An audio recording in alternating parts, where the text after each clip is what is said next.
અધ્યાય 14 શ્લોક 5. હે મહાબાહુ, સત્વ, રજસ અને તમસ આ 3 ગુણો પ્રકૃતિમાંથી ઉત્પન્ન થયેલા છે. તેઓ શરીરમાં નિવાસ કરતા અવિનાશી આત્માને શરીર સાથે તાદાત્મ્ય કરાવી બંધનમાં બાંધે છે. પ્રકૃતિ 3 ગુણોથી બનેલી છે: સત્વ, રજસ અને તમસ. અહીં એવું સમજવાનું નથી કે જેમ સોનામાંથી વિવિધ આભૂષણો બનાવવામાં આવે છે તેમ ગુણો પ્રકૃતિ પર બહારથી આરોપિત કરવામાં આવ્યા છે. જેમ અગ્નિ અને તેની ઉષ્ણતા અલગ નથી, એટલે જ્યાં અગ્નિ છે ત્યાં ઉષ્ણતા અનિવાર્ય છે. તે જ રીતે પ્રકૃતિ અને તેના 3 ગુણો પણ અભિન્ન છે.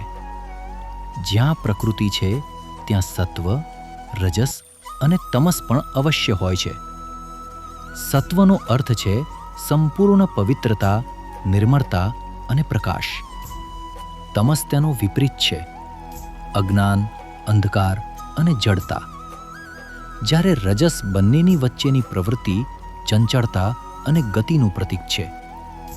આપણા શાસ્ત્રોમાં આ 3 ગુણોને પ્રતીક રૂપે આ રીતે દર્શાવવામાં આવ્યા છે: સત્વ, પ્રકાશ અથવા શ્વેતતા; રજસ, લાલ રંગ અથવા પ્રવૃત્તિ; તમસ, અંધકાર અથવા કાળાશ.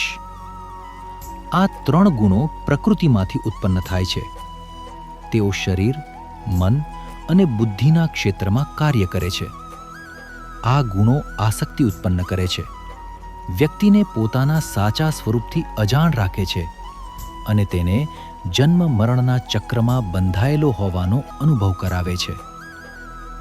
આપણા મનમાં વિવિધ પ્રકારની માનસિક અવસ્થાઓ સતત આવતી જતી રહે છે. ક્યારેક મન ખૂબ શાંત અને નિર્મળ હોય છે, ક્યારેક અત્યંત ચંચળ અને ઈચ્છાઓથી ભરેલું હોય છે, તો ક્યારેક આળસ, નિરાશા કે મોહમાં ડૂબેલું હોય છે. આ બધું તે સમયે કયો ગુણ પ્રબળ છે તેના પર આધાર રાખે છે. આ ગુણો જીવાત્માને શરીર અને પ્રકૃતિ સાથે બાંધી રાખે છે અને અનંત આત્મામાં મર્યાદિતપણું, દુઃખ અને અપૂર્ણતાનો ભ્રમ ઉત્પન્ન કરે છે. જ્યાં સુધી જીવાત્મા ગુણોના આ બંધનમાં ફસાયેલો રહે છે ત્યાં સુધી તે પોતાના સાચા આત્મ સ્વરૂપને ભૂલી જાય છે. પ્રકૃતિના આ 3 ગુણોના પ્રભાવ હેઠળ રહીને તે પોતાને શરીર, મન અને વ્યક્તિત્વ સુધી મર્યાદિત માને છે. ભગવાનનો સંદેશ એ છે કે સત્વ, રજસ અને તમસ પ્રકૃતિનો સ્વભાવ છે અને તેઓ મનમાં વિવિધ અવસ્થાઓ ઉત્પન્ન કરે છે, પરંતુ આત્મા આ ગુણોથી સર્વથા પર છે.